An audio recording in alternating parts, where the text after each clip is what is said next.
అదే పనిలో ఉన్నానండి. ఇంకొక కాఫీ తీసుకొచ్చాను, తీసుకోండి. ఏమండి ఏమండి మిమ్మల్ని నా పుట్టినరోజు కదా రేపు, మీరు షాపింగ్ తీసుకెళ్తానండి. నాకు నెక్లెస్ కొని పెడతాను, నాకు గుర్తుందా? నేనే మూడ్లో తెచ్చానో ఇదే మూడ్లో ఏందో. మనం షాప్ ఎప్పుడు పెట్టాం? ఈ మధ్య రీసెంట్ గా షాప్ పెట్టాం. వ్యాపారం చక్కగా సాగుతుంది. ఇప్పుడు వ్యాపారంలో డబ్బులు తీసేసి నీకు నెక్లెస్లు హారాలు కొని మన వ్యాపారం దెబ్బతినేస్తాం. నువ్వు అలాంటి ఏమి పెట్టుకోకో. నేను అన్న మాట వాపస్ తీసుకుంటున్నాను. అలాంటి ఏమి లేవు. అయితే మనం ఏం చెప్తామంటే సాయంత్రం బీచ్కి వెళ్ళి, సినిమాకి వెళ్ళి, హోటల్కి వెళ్ళి హాయిగా డిన్నర్ చేసి వద్దామండి.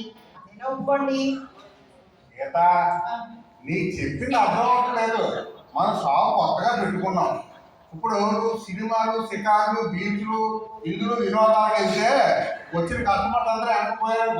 మన షాప్ క్లోజ్ అయిపోతుంది. నువ్వు అలాంటి ఏం పెట్టుకో. ఎప్పుడు చూసినా ఏదో మొక్క పెడతాను.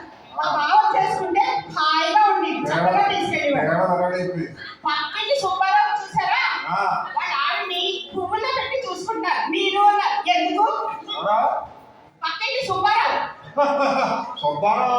పువ్వులో పెట్టుకుంటున్నాడా? ఆ మాట ఏ వ్యాపారం? పువ్వులు వ్యాపారం. పువ్వుల్లో పెట్టుకుంటున్నాడు. నాది ఏ వ్యాపారం? కారం వ్యాపారం. పెట్టి చూసుకోమంటే తీరిపోతుంది.